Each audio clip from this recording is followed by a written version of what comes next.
नमस्कार। जैसा कि आपको पता है, जन सुराग अभियान के तहत ये जो पदयात्रा हम लोगों ने 2 अक्टूबर पिछले साल 2 अक्टूबर गांधी भितिहरवा आश्रम से शुरू किया है, उसके तहत 120 दिन से ज़्यादा ये पदयात्रा पूरी हो गई और गोपालगंज चौथा जिला है जहाँ पर कि मैंने इस पदयात्रा को पूरा किया है। अभी 2-4-5 दिन यहाँ और रहेंगे। उसी के तहत मैं आज गोपालगंज में हूँ, आपसे मुलाकात हो रही है। अभी तक के जो अनुभव रहे हैं, जो जमीन पर हम लोग देख रहे हैं, संक्षिप्त में मैं वो आपसे साझा करना चाहता हूँ। उसके बाद आपके जो प्रश्न होंगे आप प्रश्न कर सकते हैं। गोपालगंज जो बिहार के का 10वां सबसे गरीब जिला है, आप लोग के शायद इसकी जानकारी आप लोग को होगी। बिहार में प्रति व्यक्ति जो आय है वो देश के मुकाबले 1/4 है, लेकिन गोपालगंज में प्रति व्यक्ति आय के हिसाब से देखिएगा तो ये 1/6 देश का जो औसत आय है प्रति व्यक्ति, उसके मुकाबले 1/6 आय ही गोपालगंज के लोगों का। यहाँ पर प्रति व्यक्ति आय करीब 25,000 रुपये का है। देश में प्रति व्यक्ति आय है 1,35,000। बिहार में प्रति व्यक्ति आय है करीब 35,000। तो गोपालगंज को अगर राष्ट्रीय नजरिए से देखेंगे तो राष्ट्रीय स्तर पर जो औसत आमदनी लोगों की है उसके मुकाबले 1/6 आमदनी औसत आमदनी है गोपालगंज के लोगों की। और अगर जिलों को आप कंपेयर करेंगे तो आपको पता चलेगा कि बिहार का 10वां सबसे गरीब जिला है। 40 जो जिले हैं बिहार में, उसमें 10वां सबसे गरीब जिला है गोपालगंज। इतने दिन जो मैं घूम रहा हूँ, सबसे बड़ी समस्या के तौर पर जो आंख से दिखाई दे रहा है, लोगों ने बताया, वो है बेरोजगारी और उससे जुड़ा हुआ पलायन। यहाँ बेरोजगारी सिर्फ गरीब तबकों में नहीं, जो मध्यम वर्गीय लोग हैं सरकारी आंकड़ों के हिसाब से या जो यहाँ के नजरिए से संभ्रांत हैं, उनके लिए भी बेरोजगारी, उनके बच्चों के लिए भी रोजगार का न होना बहुत बड़ी समस्या है। और उसी से जुड़ा हुआ है पलायन। ये दोनों विषय ऐसे नहीं हैं जिसको जानने के लिए बिहार के गांवों में आपको जाने की जरूरत है। ज़्यादातर लोग जो बिहार को देखते, जानते, समझते हैं, उनको पता है कि बिहार में बेरोजगारी और पलायन बहुत बड़ा मुद्दा है। लेकिन जब गाँव में हम लोग जा रहे हैं, इतने दिनों से मैं जब गाँव घूम रहा हूँ, 1000 से ज़्यादा गाँव में मैं पैदल चल के गया हूँ पिछले 4 महीनों में, तो इसकी विकरालता का, इसके सामाजिक और आर्थिक पहलुओं की समझ आपको देखने को मिलेगी नीचे। विकरालता इसलिए कि गांव के गांव बिहार में एक तरीके से नवयुवकों से खाली हो गए हैं पलायन की वजह से। ज़्यादातर गांव में 40 से 50% नवयुवक बाहर मजदूरी करने के लिए, रोजगार के लिए अपने घर परिवार को छोड़कर, पूरे साल कुछ दिनों को छोड़कर उनको बाहर ही रहना पड़ता है। आर्थिक पहलू ये है कि ये लोग, कई लोगों को ऐसा लगता है कि लोग स्वेच्छा से जाते हैं बाहर। कुछ नेता ऐसे बयान भी देते हैं। सामान्य तौर पर भी समाज में लोग कुछ कैजुअल तरीके से ये बोलते हैं कि बिहार के लोग यहाँ काम नहीं करते और बाहर जाकर काम करने के लिए तैयार हैं। लेकिन जब उस चीज़ को गंभीरता से देखेंगे आप, तो हम लोगों ने ये महसूस किया, जो पाया अभी तक, कि औसत आमदनी जो लोग बाहर जाकर मजदूरी कर रहे हैं वो 12,000 से 15,000 रुपये है। और 12,000 से 15,000 रुपये के लिए कोई अगर अपना घर परिवार, गांव, पंचायत छोड़कर जा रहा है तो वो स्वेच्छा से कम और मजबूरी ज़्यादा दिखती है। सामाजिक पहलू इसका ये है कि सामान्यतः लोग अपने परिवार वालों के साथ रहना चाहते हैं। जो लोग एक बार बाहर चले गए, अब पूरी जिंदगी जब तक उनके शरीर में ताकत है तब तक वो बाहर ही रहते हैं। साल में 15 दिन, 20 दिन के लिए वो घर आए तो उनको अपने माँ बाप, अपने बच्चों, अपनी पत्नी, अपने घर वालों से मिलने का अवसर मिला। बाकी पूरी जिंदगी 15 साल, 20 साल आप अपने जीवन के प्राइम एज में कभी परिवार के साथ रहते ही नहीं। और ये इतनी बड़ी बात है जो एक तरह से सामान्य बात बन गई है बिहार में। परिवार के साथ न रहना, इसकी कोई न कभी कोई चर्चा करता है, न कोई इसको, ये हम लोगों ने मान लिया है कि जीवन ऐसे ही होता है। और जब वो लोग गांव में आप मिलेंगे, जो बुजुर्ग लोग हैं, उनसे हम लोग बात करते हैं, तो जो बुजुर्ग अभी गांव में है वो बताते हैं कि उन्होंने ये अपना 20 साल 25 साल बाहर मजदूरी करते हुए बिताया है। तो जब तक आप जवान हैं, शरीर में ताकत है, आप बाहर जाकर मजदूरी करते हैं।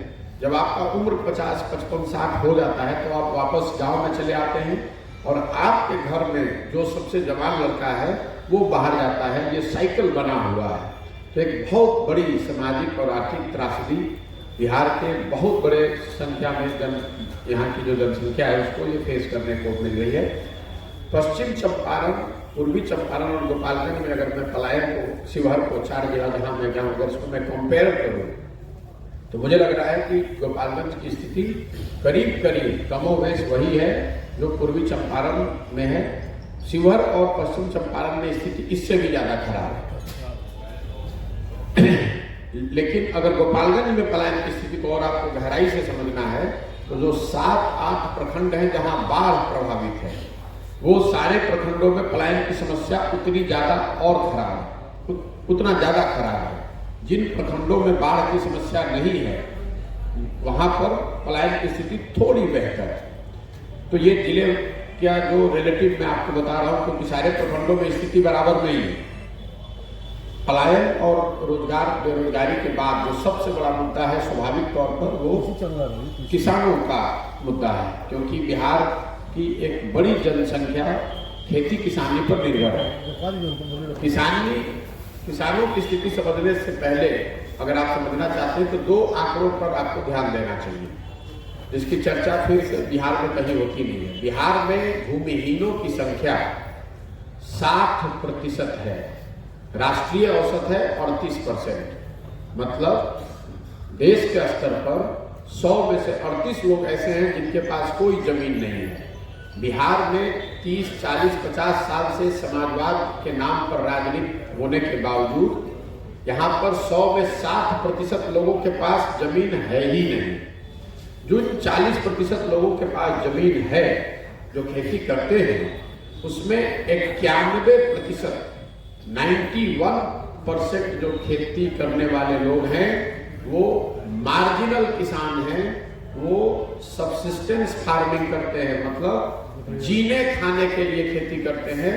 खेती करके उनका कोई आर्थिक विकास या जीविका नहीं चल सकती है, वो पेट भरने की खेती है।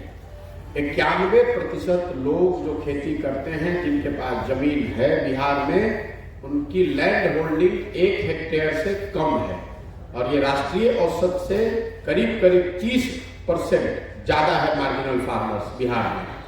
इसीलिए आपको ध्यान होगा, अगर आप ध्यान देते होंगे, बिहार में किसान आत्महत्या नहीं करता है। ये खबर आपको नहीं आती है। ये खबर आपको विदर्भ से आती है, तेलंगाना से आती है, महाराष्ट्र से आती है, आंध्र से आती है। लेकिन यहाँ के किसानों की माली हालत बहुत खराब है, क्योंकि यहाँ खेती होती है पेट भरने के लिए। खेती व्यवसाय के तौर पर नहीं है, खेती इनकम का जरिया नहीं है। तो आप इतना तो उपजा लेते हैं कि आपका पेट किसी तरह भर जाए, लेकिन उससे आमदनी आपको कुछ नहीं हो रही है। ज्यादातर किसानों की हालत वही है। और जो लोग अब बच गए, जो थोड़े बेहतर कृषक जिनको आप कह सकते हैं, उनके लिए सबसे बड़ी समस्या है, आप उनकी समस्याओं को आप 2 भाग में बांट लीजिए। एक तात्कालिक समस्या और एक जो स्ट्रक्चरल लॉन्ग टर्म प्रॉब्लम है। तात्कालिक समस्या में जो लोगों ने बताया, समझाया, वो है खाद और बीज की अनुपलब्धता और उससे जुड़ी हुई कालाबाजारी।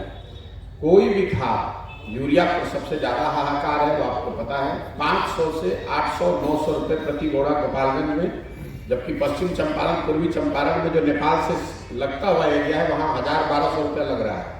लेकिन गोपालगंज में यूरिया की कीमत लोग 500 से 800 रुपये चुका रहे हैं और डीएपी पोटास पर भी 300 से 800 रुपये ब्लैक लग रहा है, डिपेंडिंग ऑन कि आप कहां पर हैं।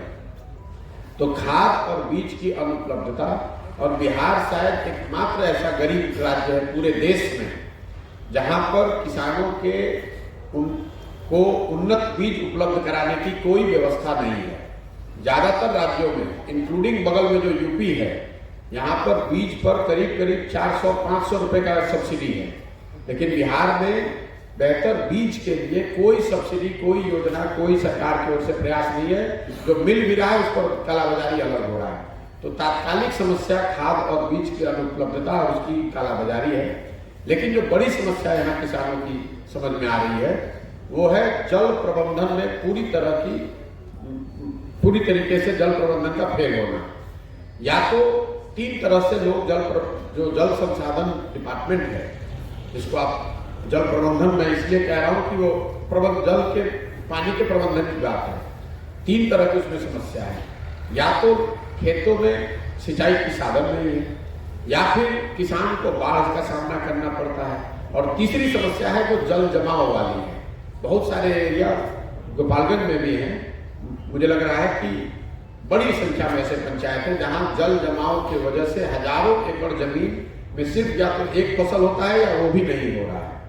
कुल मिलाकर एक मैं आंकड़ा आपको देना चाहता हूं, 170 पंचायतों में, गोपालगंज के 170 पंचायतों में बाढ़ पंचायत गोपालगंज जिले के पंचायत की बात कर रहा हूँ, भैया 250 पंचायत है यहाँ, 225 में। हाँ, तो 170 पंचायत में बाढ़ या सूखे को से लोग परेशान हैं। या तो बाढ़ से परेशान है, या सूखे से परेशान है, या जल जमाव से परेशान है। इसका काउंट है 169 जो हम लोगों ने अभी तक किया है। आप 170 मान के चलिए, 170 पंचायतों में ये समस्या है।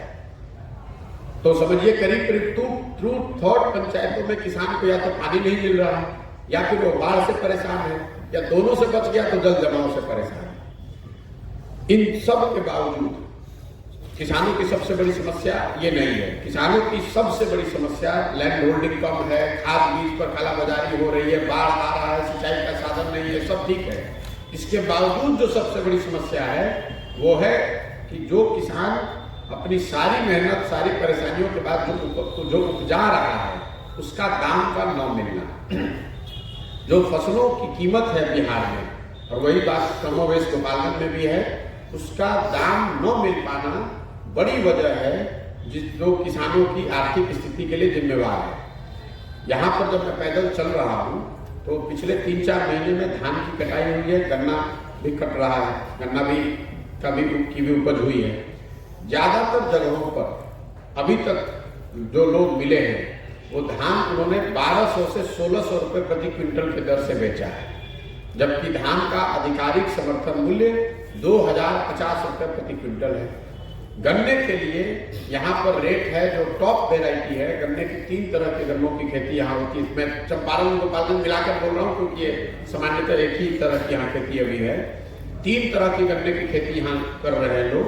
जो सबसे बेहतर वेराइटी है मिलों के हिसाब से, उस पर आपको मिल रहा है 315 रुपए क्विंटल, और वो यूपी के मुकाबले करीब करीब 25 से 30 रुपए प्रति क्विंटल कम है। लेकिन जो किसानों की बड़ी समस्या ये है कि जो दूसरे 2 वेराइटी है जिसका रेट 50 रुपया 60 रुपया प्रति क्विंटल कम है दूसरे राज्यों के मुकाबले, वो किसान उपजाना वो चाहते हैं, क्योंकि जो ये पहली वेराइटी है इसमें रोग ज्यादा लग रहा है और प्रति एकड़ जो उत्पादन है, प्रोडक्टिविटी वो कम है, क्योंकि उसमें रोग ज्यादा लग रहा है और उसमें पानी भी ज्यादा लग रहा है। वो गन्ना तेजी से सूख रहा है, ऐसा किसान बताते हैं। तो आपको जो समर्थन मूल्य है वो न मिल पाने की वजह से, जो किसान उपजा रहा है सारी परेशानी की वजह से, तो भी उसको लाभ नहीं मिल रहा है। बिहार में अगर इसको आप समझना चाहते हैं तो मैं पूरे राज्य का आपको आंकड़ा दे देता हूं। समर्थन मूल्य पर पिछले 10 साल में बिहार में 13% धान और 1% गेहूं खरीदा गया है। पूरे बिहार में पिछले 10 साल में सिर्फ 13% धान और 1% गेहूं समर्थन मूल्य पर खरीदा गया है। पंजाब में ये आंकड़ा 70% से ज्यादा है। तो हम और आप जो यहाँ बैठ के बात करते हैं कि पंजाब का किसान बहुत धनी है, बेहतर स्थिति में है, उसकी एक बड़ी वजह यह है कि वहां जो किसान जा रहा है उसको बेहतर कीमत मिल रही है। इसका अगर आप आर्थिक अवलोकन करेंगे तो पता चलेगा कि बिहार में समर्थन मूल्य पर फसलों के नहीं खरीदे जाने की वजह से, और ये आंकड़ा आप याद कर लीजिए, लिख लीजिए, कोई आपको दूसरा बताएगा नहीं। 10 साल का मैंने इसका अध्ययन कराया कि कितना उपज होता है, कितना समर्थन मूल्य पर खरीदा जाता है, कितना लोग मार्केट रेट पर बेचते हैं और उससे किसानों को नुकसान कितना हो रहा है। तो बिहार में समर्थन मूल्य पर फसलों के नहीं खरीदे जाने की वजह से हर साल करीब करीब 20 से 25 हजार करोड़ रुपए का नुकसान बिहार के किसानों को हो रहा है। अगर आप पंजाब के जितना समर्थन मूल्य पर धान गेहूं यहाँ खरीद लें तो इतने हजार करोड़ रुपए किसानों को अलग से मिलने लगेंगे। और आश्चर्य की बात यह है, ये पैसा बिहार सरकार को नहीं देना है, ये पैसा आपको यहाँ ये व्यवस्था बनानी है, पैसा आपको केंद्र से ला कर देना है, क्योंकि केंद्र सरकार 5 लाख करोड़ से ज्यादा हर साल खर्च करती है समर्थन मूल्य पर फसलों की खरीद के लिए। तो ये बिहार की स्थिति है जो किसानों की बदहाली है। पहला, उनकी लैंड होल्डिंग बहुत कम है, भूमि सुधार नहीं होने की वजह से बहुत बड़ी संख्या में यहाँ पे लैंडलेस लोग हैं। जो किसानी कर रहे हैं वो बिल्कुल खाने पीने के लिए किसानी कर रहे हैं। जो छोटी मोटी उनकी खेती किसानी है उसमें उनको बाढ़ और सूखे का सामना करना पड़ता है, खाद बीज कालाबाजारी के वजह से परेशान है। और इन सब के परेशानी के बाद जो वो उपजाता है वो आप 30%, 40%, 50% कम कीमत पर मार्केट में बेच रहे हैं। तो इसलिए खेती किसानी करके बिहार में आप अपने लिए बेहतर जीवन की आशा अपेक्षा नहीं रख सकते हैं। रोजगार, कृषि के बाद तीसरा जो सबसे बड़ा मुद्दा लोगों ने बताया, समझाया, वो है बिहार में शिक्षा व्यवस्था का ध्वस्त हो जाना। मैं यहाँ खुद सरकारी स्कूल से पढ़ा हूँ, तो मुझे इस बात का इल्म है, ज्ञान है कि यहाँ स्कूलों की व्यवस्था या कॉलेज की व्यवस्था बहुत उन्नत कभी नहीं थी। लेकिन हर जिले में 2, 4, 5 स्कूल, सरकारी स्कूल ऐसे जरूर थे जिनमें पढ़कर आप आगे जीवन में कुछ कर सकते थे। अभी की जो स्थिति है, मैं चारों जिला घूमने के बाद बता रहा हूँ और गोपालगंज भी उसमें शामिल है, समतामूलक शिक्षा व्यवस्था बनाने के नाम पर हर जगह उत्क्रमित विद्यालयों और नियोजित शिक्षकों का एक जाल बिछा दिया गया है।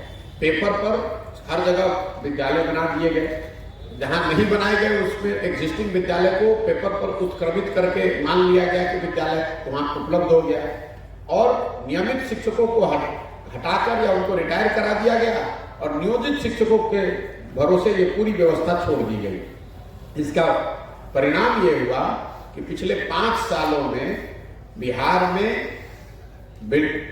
फिजिकल इंफ्रास्ट्रक्चर, शिक्षक और विद्यार्थी, इन तीनों का समायोजन खत्म हो गया। मतलब जहां पर बिल्डिंग है वहां पर शिक्षक नहीं है, जहां शिक्षक है वहां बिल्डिंग, क्लासरूम नहीं है, जहां दोनों है वहां बच्चे ही नहीं है। और यही वजह है कि पूरे बिहार में जितने 4 जिलों में मैं घुमा हूं, मैंने हर जगह ये देखा कि विद्यालयों की छवि खिचड़ी बांटने या कुछ सरकारी योजनाओं के बांटने के सेंटर के तौर पर है। शिक्षकों की छवि पढ़ाई को छोड़कर बाकी सारा काम करने वाले लोअर लेवल के सरकारी कर्मचारी की बना दी गई है। और कॉलेजेस के विषय में लोगों की धारणा इतनी ही है, इसमें नामांकन कराइए, एडमिट कार्ड लेकर परीक्षा दीजिए और वहां से डिग्री ले लीजिए। पढ़ाई न स्कूल में हो रहा है न कॉलेज में हो रहा है। यही वजह है कि बिहार में एक तरह से पूरे समाज को अशिक्षित बना दिया गया है। और इन तीनों बातों को अगर आप जोड़ कर देखेंगे, बेरोजगारी, कृषि का लाभदायक न होना और शिक्षा का की व्यवस्था का ध्वस्त हो जाना, तो ये आपको बताएगा कि बिहार में इतने बड़े पैमाने पर पीढ़ी दर पीढ़ी लोग गरीब क्यों बने हुए हैं, लोग गरीबी से निकल क्यों नहीं पा रहे हैं। क्योंकि गरीबी से निकलने के 3 ही रास्ते हैं। या तो आप शिक्षित होकर नौकरी करके गरीबी से निकल सकते हैं, आपके पास अगर दूसरा रास्ता ये है कि अगर आपके पास जमीन है तो आप खेती किसानी करके आगे बढ़ सकते हैं। तीसरा रास्ता ये है कि अगर आपके पास पूंजी है तो आप रोजगार, व्यापार करके आगे बढ़ सकते हैं। तो बिहार में न रोजगार है, न शिक्षा है, न कृषि के जरिए आगे बढ़ने का रास्ता है। इसी वजह से आपको समाज इतना गरीब दिखता है या गरीब है। देश के स्तर पर जहां भारत में इतनी गरीबी है, वहां पर प्रति व्यक्ति आय है 1,35,000 रुपए पिछले वित्तीय वर्ष तक, और बिहार में प्रति व्यक्ति आय है 34,000 रुपए, और उस 34,000 में भी गोपालगंज में प्रति व्यक्ति आय है 24,000 रुपए। तो आपको गरीबी स्वाभाविक तौर पर दिखेगी। ये 3 जो बड़ी बातें हैं, इसके अलावा 4 जो केंद्र सरकार की बड़ी योजनाएं चल रही हैं, उस पर मैं टिप्पणी करना चाहूंगा। पहली जो सबसे बड़ी योजना चल रही है वो प्रधानमंत्री गरीब कल्याण योजना की, जिसमें लाभार्थियों को 5 किलो अनाज मिलता है। बिहार में किसी को 5 किलो अनाज, मैं फिर से रिपीट कर दे रहा हूँ, किसी लाभार्थी को 5 किलो अनाज नहीं मिल रहा है। सबको 4, सवा 4, 4.5 किलो अनाज ही मिल रहा है। और इसकी वजह यह है कि हर जगह प्रति क्विंटल 40 रुपए की दर से, कहीं 35, कहीं 45, औसतन 40 रुपए की दर से इसमें व्यवस्थित तरीके से पीसी काटा जा रहा है। और कैमरे पर मैं आपको कह दे रहा हूं, इस पीसी में करीब करीब सारे जनप्रतिनिधि और अफसरों की भागीदारी है, विधायक इंक्लूडेड। ये भी लिख लीजिए, विधायकों की भी अच्छी खासी भागीदारी है इस 40 रुपए प्रति क्विंटल में, वो भी अपनी हिस्सेदारी ले रहे हैं। तो एक तरफ प्रधानमंत्री और भाजपा की सरकार ये कह रही है कि हम गरीबों को अनाज दे रहे हैं, और जिन क्षेत्रों में मैं पैदल चल रहा हूँ यहाँ पर ज्यादातर जगह पर भाजपा के ही विधायक हैं, और ये लोग 40 रुपए प्रति क्विंटल के हिसाब से जो अनाज से पैसा लिया जा रहा है उसमें हर महीने अपना शेयर ले रहे हैं। आपको ये बता दूं कि एक प्रखंड में कितना बड़ा अमाउंट है, ये आप देख लीजिए। एक प्रखंड में 15,000 से, डिपेंडिंग ऑन उस प्रखंड की जनसंख्या कितनी है, 15,000 से 25,000 क्विंटल अनाज हर महीने आ रहा है, और हर क्विंटल पर 40 रुपए प्रति क्विंटल के दर से ये कमीशन काटा जा रहा है। और इसका बंदरगाह अफसरों और जनप्रतिनिधियों के बीच में हो रहा है। इसको चलाने के लिए हर जिले में पूरी एक माफिया, अनाज माफिया पैदा हो गया, क्योंकि आप अनाज तो कम कर रहे हैं, उस अनाज को आपको पैसे में कन्वर्ट करना है, तभी तो बटेगा पैसा। तो हर जिले में, मैं नाम तो अभी नहीं लूंगा, हर जिले में 2-3 ऐसे अनाज माफियाओं को लोग जानते हैं, जिसका फुल टाइम काम ही यही है, सरकारी योजनाओं में आने वाले अनाज को बटोरना, इकट्ठा करना, उसको मार्केट में बेचना, बेच के उस पैसे को अफसरों और जनप्रतिनिधियों में बांटना और बीच में अपना कुछ कमीशन कमाना। एक और इसमें हास्यास्पद बात जो समझ में आई, मैंने ये जानने की कोशिश की कि भाई इतना अनाज जो चोरी हो रहा है ये बिकता कहाँ है? तो लोगों ने बताया साहब बिकता भी नहीं है, उसको रिसाइकिल करके उसी में फिर से वापस डाल दिया जाता है। तो वो क्योंकि वो सिर्फ कागज पर ही वो अनाज को रोटेट कराया जा रहा है। तो ये स्थिति है प्रधानमंत्री गरीब कल्याण योजना की। दूसरी जो बहुत बड़ी योजना है सरकार की, वो है प्रधानमंत्री ग्रामीण आवास योजना, जिसको इंदिरा आवास योजना के तौर पर सामान्यतः हम लोग जानते हैं, सुनते रहे हैं। अभी तक जो मैंने देखा, इंक्लूडिंग गोपालगंज के ज्यादातर प्रखंडों में, ज्यादातर लाभार्थी आज भी इंदिरा आवास योजना वाले ही है। नई जो, जिसमें कि लोगों को 20-25 हजार रुपया मिलना चाहिए था उस समय के हिसाब से, तो करप्शन उस समय भी रहा होगा, क्योंकि सब लोग यही बताते हैं कि 15,000 मिला था भैया, 20,000 मिला था। उस समय वो 5 से 10 हजार रुपया उनको पैसा लगता होगा। आज जब 1,40,000 रुपए इस योजना में मिल रहा है, तो करीब 100% लाभार्थियों ने बताया कि प्रधानमंत्री आवास योजना में लाभार्थियों को 25,000 से 40,000 रुपए तक घूस के तौर पर देना पड़ता है।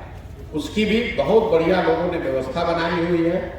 जनप्रतिनिधि जहां पैसे नहीं ले रहे हैं, मैं जरूर ये कहना चाहूंगा कि कुछ पंचायतों में जो जनप्रतिनिधि हैं ऐसे हैं जो पैसे नहीं ले रहे हैं, वहां पर भी 20,000 रुपए जो अफसर का हिस्सा है वो तो देना ही देना, उससे किसी को छूट नहीं है। हर हालत में अफसर तो पैसा लेगा ही लेगा। नाम इंदिरा आवास योजना की सूची में, प्रधानमंत्री आवास योजना में सूची में जोड़ने के लिए 1,000, फोटो लगाकर ऊपर भेजने के लिए 2,000, और इसकी सारी वीडियो रिकॉर्डिंग मैंने सैकड़ों लोगों से कराई है। वो पूरी व्यवस्था बनी हुई है। और उसमें एक और जो बड़ी व्यवस्था है, क्योंकि इंदिरा आवास योजना में, प्रधानमंत्री आवास योजना में बैंकों के जरिए लाभार्थियों को 3 किस्त में पैसा दिया जाता है। मैंने बैंक मैनेजर जो हैं उनसे बात करी कि चलिए पहले किस्त के समय तो मान लीजिए कि लाभार्थी से पैसा लिया गया, दूसरे किस्त के समय ये पैसा कैसे वसूला जाता है? तो उसके लिए बिहार में इतनी बढ़िया व्यवस्था लोगों ने बना दी है कि कंसर्न बैंक मैनेजर ने मुझे बताया, और एक ने नहीं, कम से कम 15 से ज्यादा बैंक मैनेजर से मैंने बात की, आप लोग की भी जानकारी में होगा। बैंक मैनेजर्स को सूचित किया जाता है कि अकाउंट को लॉक कर दिया जाए। मतलब अधिकारी यहाँ इतने निर्भीक हो गए हैं कि उनको इसका डर भी नहीं है कि फॉर्मली अकाउंट्स को लॉक कराया जाता है। जब तक पैसा न पहुंच जाए तब तक दूसरा किस्त जारी नहीं होगा। मैं आपको इसलिए ये बता रहा हूं कि बैंक मैनेजर्स ही आकर मुझे बता रहे हैं कि साहब अगर आपको पकड़ना है, सरकार अगर चाहे तो बैंकों से सिर्फ ये मांग मिले कि किस लाभार्थी का अकाउंट कितनी बार लॉक किया गया है, क्योंकि ये बैंकों के रिकॉर्ड में है। हर बार जब अकाउंट लॉक होता है और उसको अनलॉक किया जाता है तो उसमें 100 रुपए का कमीशन कटता है। तो बैंकों के रिकॉर्ड में यह है कि किस लाभार्थी का अकाउंट कितनी बार लॉक या अनलॉक किया गया है। तो आपको बैंकों से जानकारी मिल जाएगी कि कितनी बार लाभार्थियों पर यह दबाव बनाया गया कि भाई पैसा तुम पहुंचाओ नहीं तो तुम्हारा सेकंड किस्त जारी नहीं होगा। एक झटके में आप बैंक से निकाल सकते हैं कि किस लोकल कर्मचारी ने किस ब्लॉक में किस पंचायत में कितनी बार अकाउंट को लॉक और अनलॉक कराया। और ये जानकारी मैं नहीं दे रहा हूं, मुझे बैंक के अधिकारी आकर बता रहे हैं कि अगर इसको पकड़ना है साहब तो सबसे आसान तरीका तो यही है। लेकिन अधिकारियों की हालत देखिए, तो वो डर नहीं रहे हैं कि अगर अकाउंट लॉक हो रहा है, अगर चेक हो जाए कि भाई अगर आपके अंचल में, आपके प्रखंड में, आपके पंचायत में 100 लाभार्थी और 80 का अकाउंट आपने लॉक कराया या 50 का अकाउंट लॉक कराया, इसका मतलब उन 50 में आप दोषी है। फिर भी कोई अधिकारी डर नहीं रहा। ये हालत है इंदिरा आवास, प्रधानमंत्री आवास योजना की। तीसरी जो बड़ी योजना केंद्र सरकार की यहाँ चल रही है वो है स्वच्छ भारत अभियान। आपका जिला गोपालगंज 2019 में as per the government record 2019 में ODF घोषित कर दिया गया है। मैं आपको कैमरे पर बिल्कुल विश्वास से कह सकता हूं कि खुले में शौच गोपालगंज के ज्यादातर गांव और पंचायतों की आज सच्चाई है। ODF घोषित चाहे कर दिया गया हो, मैं जब पैदल चल रहा हूं तो शायद ही कोई गांव ऐसा मिलता है जहां पर खुले में शौच आपको रोड के दोनों साइड गांव से निकलते समय न दिखे।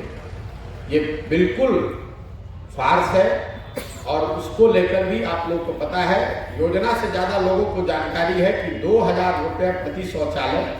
आपके पास पहले से शौचालय था नहीं था, बनाया नहीं बनाया, 2000 रुपया अधिकारियों ने लिए हैं। इसमें जनप्रतिनिधियों की शिकायत कम, अधिकारियों की शिकायत लोगों ने ज्यादा बताया। 2000 रुपया दीजिए और 12000 रुपए के लाभार्थी बन जाइए। आपने शौचालय बनाया कि नहीं, उसका उपयोग किया कि नहीं। और ये बात जितनी गोपालगंज में है इतनी पश्चिम चंपारण में भी थी, इतनी शिवहर में थी। सारे अफसरों ने 2000 से 4000 रुपया, कहीं कहीं 6-6000 रुपया भी लोगों ने दिया है।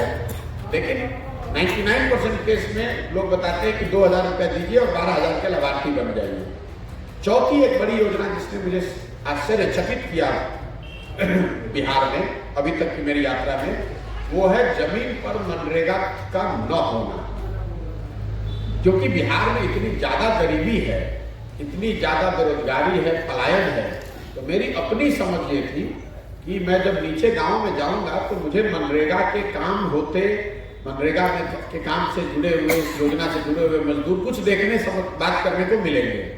अभी तक 120 दिन में 1000 से ज्यादा गांव में पैदल चलने के बाद भी मैं आपको कह सकता हूं कि एक भी मनरेगा की चलती हुई योजना मुझे नहीं दिखी जहां मैंने मजदूरों से बात करने का मुझे अवसर मिला हो लोगों से कि भाई हम मनरेगा की योजना चल रही जिसमें हम काम कर रहे हैं। तो एक तरीके से मनरेगा को बिहार सरकार ने, बिहार के लोगों ने, पत्रकारों को इंक्लूडेड, आप लोग हम लोग भूल गए हैं कि मनरेगा भी कोई इतनी बड़ी योजना थी जो गरीबों की मदद के लिए चलाई जा रही है।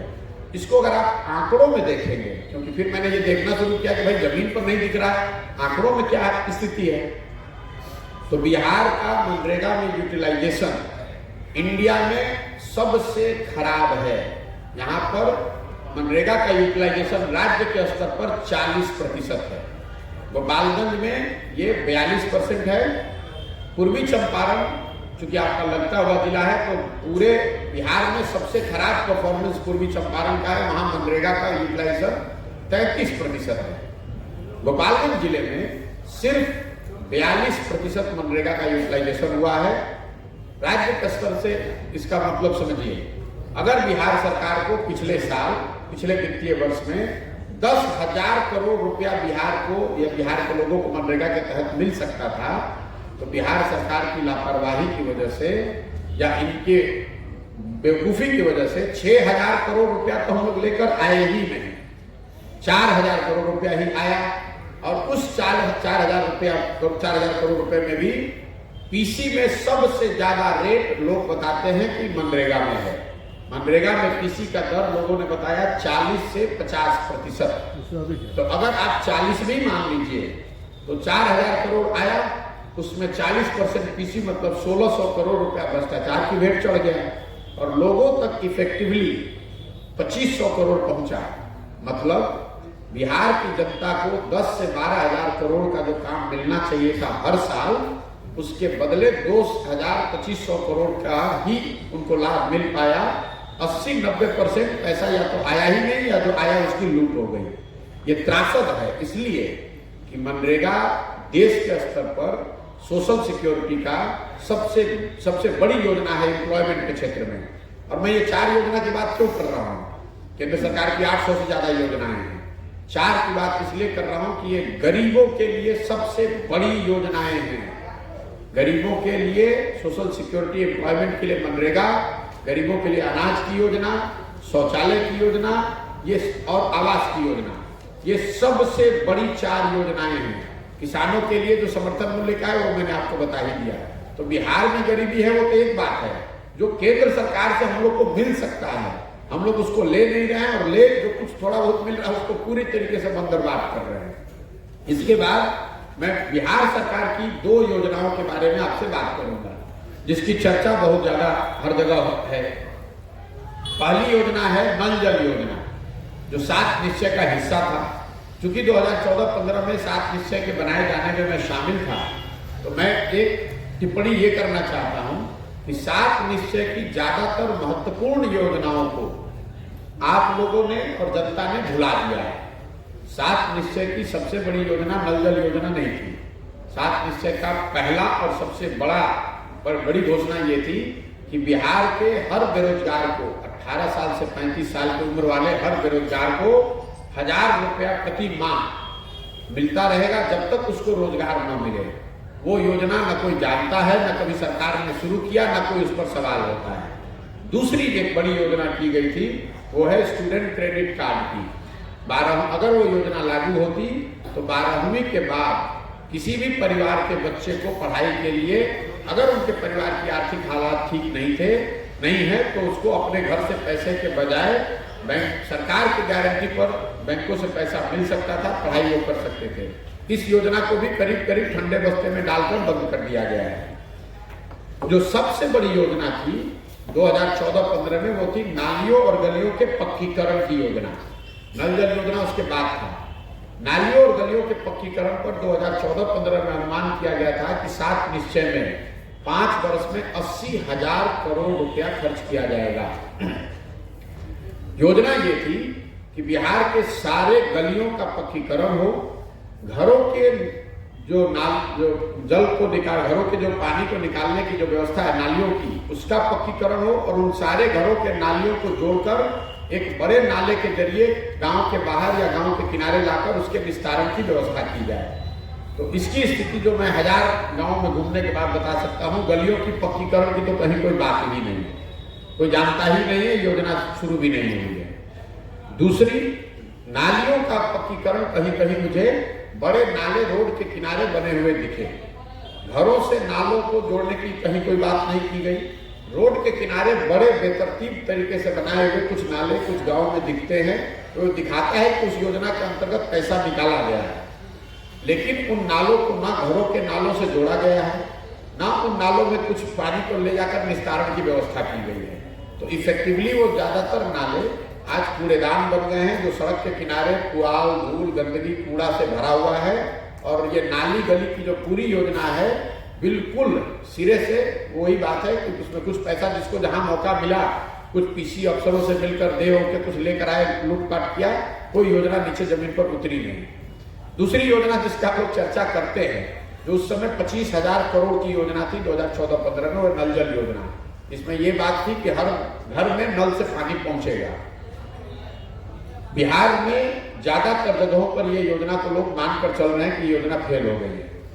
पश्चिम चंपारण में 100 में 90 नल जल योजना काम नहीं कर रहा है। पूर्वी चंपारण में ये हम लोगों ने करीब पाया कि 100 में 70 काम नहीं कर रहा है। गोपालगंज में सरकार का दावा है, आपके डिस्ट्रिक्ट एडमिनिस्ट्रेशन का, बिहार सरकार के वेबसाइट पे जाइएगा तो इनका दावा है खुद का कि 70% नल जल योजना कारगर है।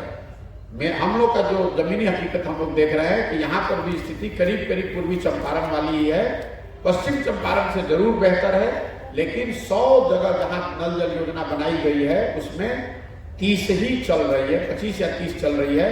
70% नल जल योजना गोपालगंज जिले में काम नहीं कर रहा है। इन दोनों योजनाओं के बाद मैं संक्षिप्त में आपको ये बताना चाहता हूं कि सबसे ज्यादा सुने जाने वाला शब्द क्या है। पूरे 120 दिन में सबसे ज्यादा जो 3 शब्द सुने गए वो है अफसरशाही से परेशान जनता। चाहे आप गरीब हो, अमीर हो, जनप्रतिनिधि हो, रसूख वाले हो, बिल्कुल असहाय हो, पत्रकार हो, हर व्यक्ति ये बता रहा है कि साहब अफसरशाही इतनी ज्यादा है, अफसरों की ही मनमानी है, अफसर ही पूरी व्यवस्था को चला रहे हैं। तो मोटे तौर पर आप एक शब्द में नीतीश कुमार के इस शासन को बिहार में एक अपराधियों का जंगल राज देखा है। ये अभी हम लोग जो देख रहे हैं ये अधिकारियों का जंगल राज है। दूसरा जो शब्द सबसे ज्यादा सुना गया वो है भ्रष्टाचार। सरकार की किसी भी ऑफिस में, किसी भी कार्यालय में बिना पैसा दिए हुए काम का नहीं होना, ये बहुत बड़े पैमाने पर लोगों ने एक तरह से मान लिया है कि ध्रुव सत्य है। चाहे वो अंचल अधिकारी का अफसर का ऑफिस हो, वीडियो का ऑफिस हो, पंचायत अफसर का हो, जिस भी कार्यालय में चले जाइए, थाने में चले जाइए, लोग ऐसा मान कर चलते हैं कि बिना पैसा दिए ये होगा नहीं।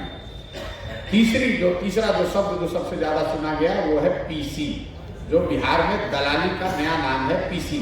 मैं 14-15 में बिहार आया था, मैं आपको बिल्कुल बता रहा हूं अपने अनुभव से, मैंने ये शब्द 14-15 में नहीं सुना। लेकिन जितनी ज्यादा गरीब से गरीब, अनपढ़ से अनपढ़ आदमी भी ये शब्द का प्रयोग कर रहा है पीसी। सरकारी योजनाओं में व्यवस्थित तरीके से पीसी काटा जाए।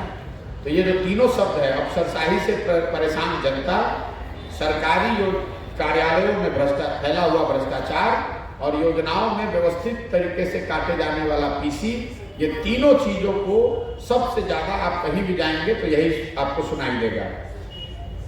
मैंने आपने ध्यान दिया होगा कि स्वास्थ्य पर कोई चर्चा नहीं की। वो इसलिए नहीं की कि अगर कुछ हो तो बताएं कि वो अच्छा है कि खराब है। जिन गांवों में, पंचायतों में मैं पैदल चल रहा हूं, क्योंकि मैं अनुमंडल या जिले के स्तर पर बड़े शहरों में, जो बिहार के नजरिए से बड़े शहर हैं, वहां मैं जाता नहीं हूँ, तो मैं ये टिप्पणी नहीं कर सकता हूँ कि यहाँ जिला अस्पताल का, अनुमंडल अस्पताल का क्या हालत है।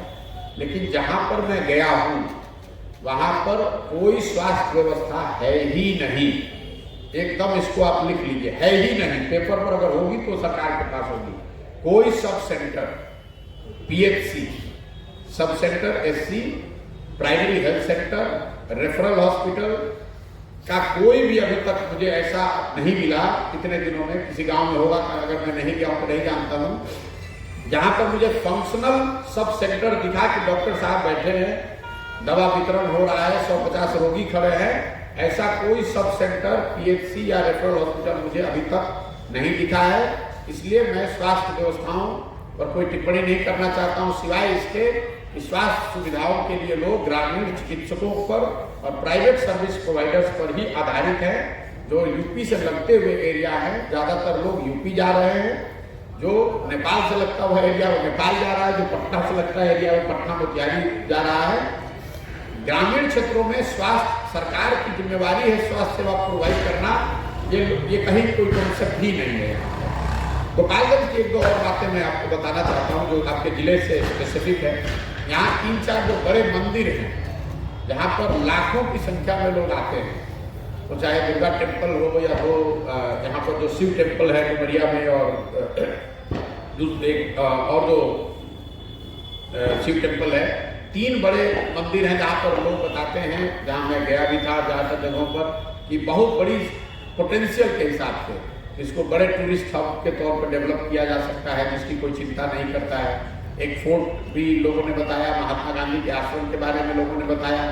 उनकी मैं बात नहीं कर रहा हूँ कि जो संभावनाएं हैं, जो किया जा सकता है। बिहार गोपालगंज में जिले स्पेसिफिक एक कनेक्टिविटी की जो समस्या है, ट्रेनों का न होना, यहाँ से लोग दिल्ली जाने के लिए सुविधा न होना, यहाँ पर अंतर्राज्यीय बस अड्डा हो तो एक बहुत बड़ी कनेक्टिविटी बन सकता है, क्योंकि ज्योग्राफिकल लोकेशन गोपालगंज का ऐसा है। लेकिन इन सारी बातों को मैं संभावनाओं में देखता हूँ, इसलिए मैं अभी उसकी चर्चा नहीं कर रहा हूँ। जब हम लोग ये योजना बनाकर जारी करेंगे तो उसमें आपको ये दिखेगा कि हर पंचायत में किस तरह से उसके विकास की योजना बनाई जा रही है। क्योंकि पदयात्रा का ये उद्देश्य है कि बिहार के हर पंचायत का, बिहार के हर पंचायत के अगले 10 साल की विकास की योजना बना रहे हैं, जिसमें वहाँ की समस्याओं के समाधान के साथ साथ 3 चीज बताई जाएगी कि उस पंचायत में बच्चों के पढ़ने के लिए उन्नत व्यवस्था कैसे बनाई जाएगी। ये बताया जाएगा कि हर एक पंचायत में कृषि में से जुड़े हुए लोगों की आमदनी कैसे बढ़ाई जाएगी। और तीसरा, पंचायत वाइज हर पंचायत में 500 से 1000 रोजगार के नए अवसर कैसे पैदा किए जाएंगे। ये पंचायत वाइज योजना अगले 10 साल का बनाकर जब पदयात्रा खत्म होगा तो जारी करेंगे। तो अगर यहाँ पर 225 पंचायत है तो 225 अलग अलग योजना अगले 10 साल का बनाकर जारी करेंगे, ताकि लोग ये देख सके, समझ सके कि उनकी पंचायतों में हम लोगों ने क्या देखा और वहाँ पर क्या कुछ करने से वहाँ पर आने वाले 5 साल 10 साल में विकास हो सकता है। न कि सिर्फ झूठे वादे आकर करना कि मैं आऊंगा तो गोपालगंज को विकसित कर दूंगा, मैं आऊंगा तो 10 लाख नौकरी दे दूंगा। आपको ग्रैनुलर लेवल पे, जमीनी स्तर पर ये बताएंगे कि आपके पंचायत में 500 लोगों को रोजगार कैसे दिया जाएगा, किस क्षेत्र में कितने रोजगार पैदा किए जा सकते हैं। पंचायत स्तर पर ये योजना बनाकर पदयात्रा के अंत में जारी करेंगे। तो वो आप उसको देखिएगा, समझिएगा, आपके माध्यम से जनता भी देखेगी। इसके अलावा जो पॉलिटिकल बात है जो आप जानना चाहेंगे कि अभी यहाँ से जब पदयात्रा खत्म होगी तो यहाँ पर जिले की जो संरचना बनेगी, जो लोग भी इस व्यवस्था को, नई राजनीतिक व्यवस्था को बनाने में संस्थापक बनना चाहते हैं, उसकी एक बहुत बड़ी संख्या में जो लोग जुड़े हुए हैं, उसकी सूची क्रमवार अगले 1 महीने में जारी होगी। 1 महीना समय हम लोग लगाते हैं उसको जांचने परखने के लिए। तो जैसे पश्चिम चंपारण से निकले हुए आज मुझे करीब 3 महीने हो गए, पर वहाँ जिले की सूची अभी निकल रही है। क्योंकि हम लोग जब आए थे तो हम लोग का लक्ष्य ये था कि हर प्रखंड से 10 से 20 ऐसे लोगों को चिन्हित किया जाए जो इस पूरी व्यवस्था के संस्थापक बन सकते हैं।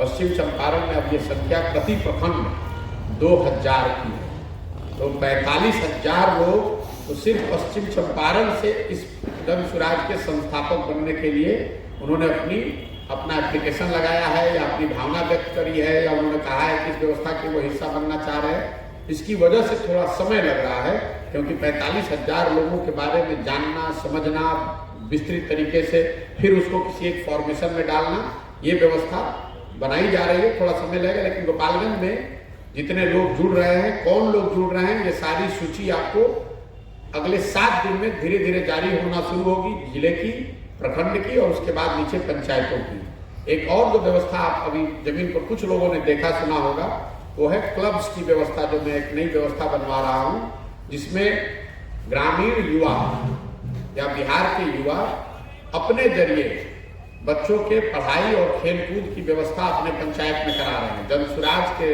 अभियान के तहत हर पंचायत में क्लब खोले जा रहे हैं, यूथ क्लब। आपके गोपालगंज में करीब 500 ऐसे क्लब खुले हुए हैं और हर क्लब में मिनिमम 100 युवा जुड़े हुए हैं। और मेरे निकलने से पहले ये 500 क्लब खुले हुए हैं। ये संख्या अभी आगे बढ़कर हर पंचायत में 5-7 हो जाएगी। अभी हर पंचायत में 2-3 खुला हुआ है। पदयात्रा के दौरान क्लब खोलने के लिए, क्लब का मतलब यह है कि उस पंचायत के 100 युवाओं ने मिलकर एक ये संगठन बनाया, एक क्लब बनाया और उस क्लब के जरिए अपने पंचायत में खेलकूद की व्यवस्था, अपने पंचायत में गरीब बच्चों को पढ़ाने की सुविधा और वहां पर जो सरकारी योजनाओं के लाभार्थी हैं, जैसे मान लीजिए वृद्धावस्था पेंशन के लोग हैं, उनको चिन्हित करना और सरकार से मदद कराकर उनको योजना का लाभ दिलाना। तो इसको आप बड़े पैमाने पर देखेंगे। मार्च तक गोपालगंज में ऐसे 1000 क्लब फंक्शनल आपको पूरे जिले में दिखेंगे। ये पीछे पूर्वी चंपारण और पश्चिमी चंपारण में बन चुके, वहां पर लोगों ने अपनी प्रतियोगिताएं शुरू करा दी। लोगों ने, हर क्लब ने 4-4 खेलकूद की टीम बनाई है। गोपालगंज में कल ही मीटिंग हुई है जिसमें 300 से ज्यादा क्लब के लोगों ने मिलकर तय किया है कि हर क्लब में, मतलब हर पंचायत में एक दौड़ की 15 लोगों की टीम होगी, जो 15 लड़के जो दौड़ में रुचि रखते हैं। हर क्लब में एक क्रिकेट की टीम बनेगी और यहाँ पर जो दो खेल लोगों ने चुना है, एक कबड्डी और एक वॉलीबॉल। तो हर क्लब में 4 युवाओं के खेलकूद की टीम बनेगी। हर क्लब में पढ़ाई की फ्री में गरीब बच्चों के पढ़ाई की व्यवस्था जन स्वराज की ओर से की जा रही है, जो इन बच्चों के माध्यम से कराया जाएगा। और इसके साथ साथ जिन क्लब्स की भी संख्या 400-500 हो जाएगी, उनके पास ये अवसर होगा कि अपने गांव में और जो जन सरोकार के विषय हैं, जैसे मोतियाबिंद का ऑपरेशन हो गया, लोगों के स्वास्थ्य की जांच हो गई, गरीब बच्चियों की सामूहिक विवाह की, जो इस तरह की जो योजनाएं हैं, इसको लोग आगे कर पाएंगे। ये एक नई व्यवस्था बिहार में जन स्वराज में अभी बननी शुरू हुई है, जिस पर अभी आपका ध्यान गया नहीं होगा। लेकिन मेरी जो पदयात्रा है, इसमें युवाओं को सकारात्मक तरीके से सामाजिक राजनीतिक कार्यों में कैसे जोड़ा जाए, उसके लिए ये व्यवस्था बनाई जा रही है। अब इसके साथ मेरी बात खत्म हुई। आपको जो सवाल करना है कर लीजिए। एक अंतिम वाक्य ये कहना चाहूंगा, अभी तक जो मैं देख समझ पाया हूँ, मुझे ज्यादातर लोग इस सरकार को लेकर उदासीन या गुस्से में दिखे। सरकार को लेकर उत्साहित लोग कि अच्छा देखिए अभी सरकार बनी है, अगले साल कुछ सुधार होगा या उसके अगले साल कुछ हो सकता है, ऐसा कहने वाले लोग नहीं मिले। या तो लोग उदासीन हैं, एक तरह से मान लिया है कि भैया इनसे तो कुछ नहीं होने वाला है, या लोग गुस्से में हैं, इनको तो हटाना ही है, नया होना चाहिए। बदलाव जो है ये एक शब्द बहुत बड़े पैमाने पर हो कि भैया हमको बदलाव चाहिए। मेरी बात खत्म हुई। आपके जो सवाल है